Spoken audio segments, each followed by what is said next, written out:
Hello, everybody. I wanted to come on today and talk about restraining orders. They call them injunction for protection orders. First off, I just wanted to say a quick disclaimer. This is in no way intended to be taken as legal advice, and I'm not an attorney. But I wanted to just come on and talk about my experiences with dealing with a restraining order in my state, which is Florida. First off, if you have a restraining order placed on you, the best thing you can do is not violate that order. Whether that order lasts 6 months, 6 years, or 20 years. Do not violate that order.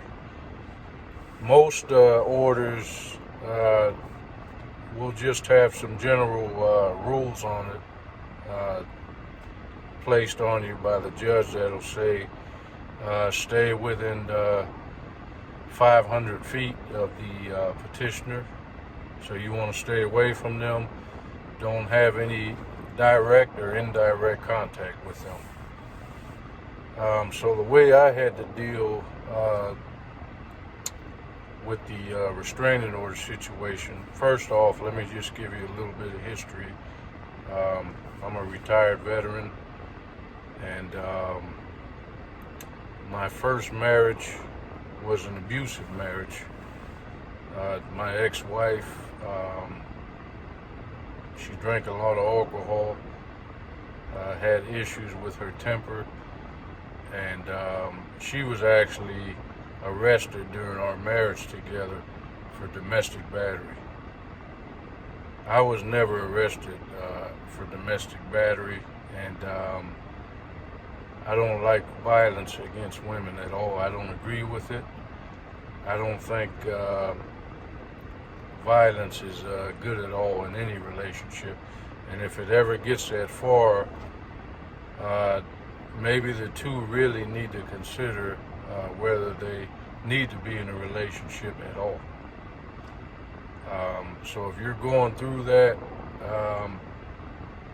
my advice would be to just, break things off as best as you can, get away from that relationship. So getting back to the situation that I dealt with, I actually dealt with this situation for almost 20 years, because when you actually get a restraining order placed on you, it can affect you in a few different ways. It can affect you from getting certain employment because it may come up on a background check. And what I don't agree with about these orders is that a lot of times there are false allegations. An allegation is made, and then these orders can be made permanent.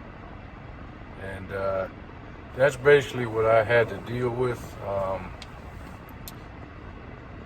when I was dealing with this situation with my first wife, and she got physically violent with me.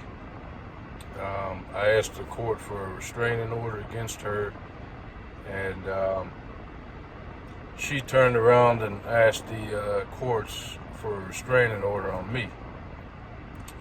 So both orders were made permanent, and I tried to go back to court actually a few times to get it dismissed, and I tried to explain my situation to the judge that, hey, I was not arrested for domestic battery, and the judge denied the order on my first and second attempt to get the order dismissed. On the second attempt, which was probably about 3 or 4 years later, the judge actually told me to move back to my hometown, which was in Miami, and then he would dismiss the order, which I thought was very unfair. I didn't understand it, and but I just, I kept complying with the order, and I even tried to reach out to congressmen, but nothing was done about this. And finally, 19 years later,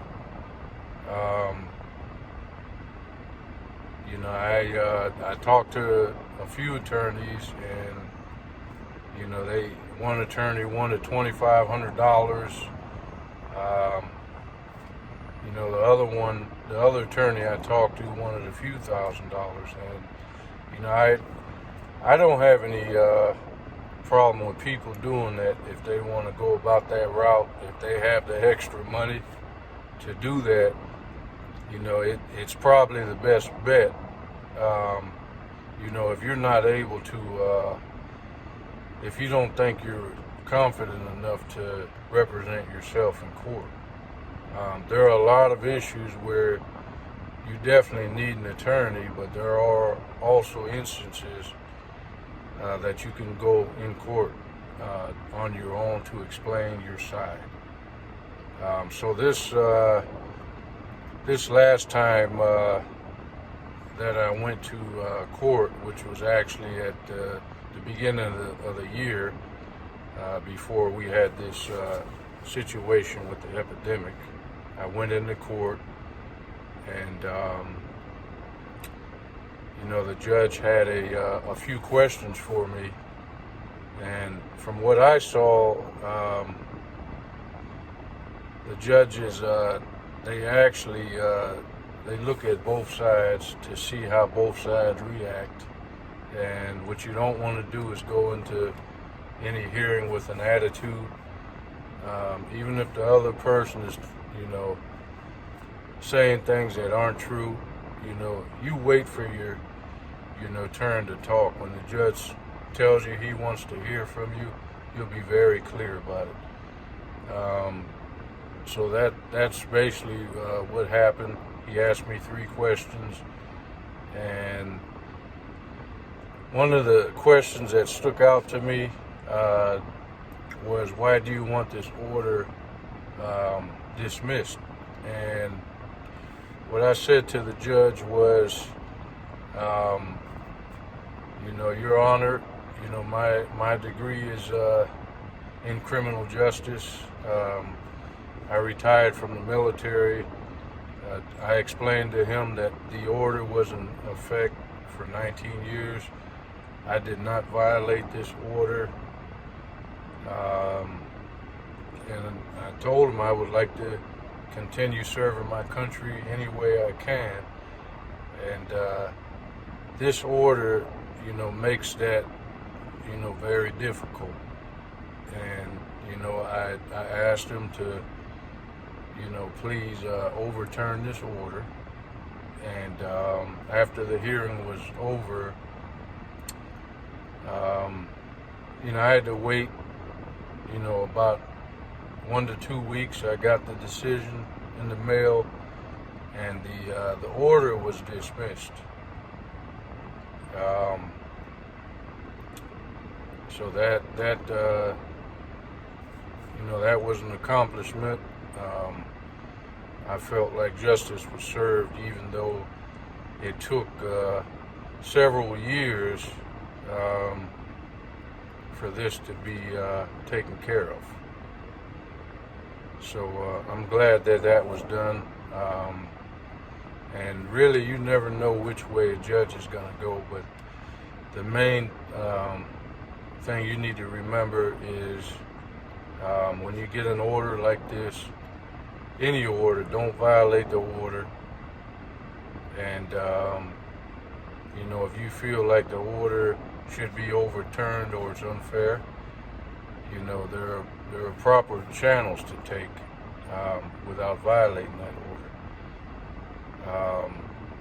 I may do a second part to this video, If you like it, please like and subscribe to my channel, and I hope everybody has a good day. Everybody take care. God bless.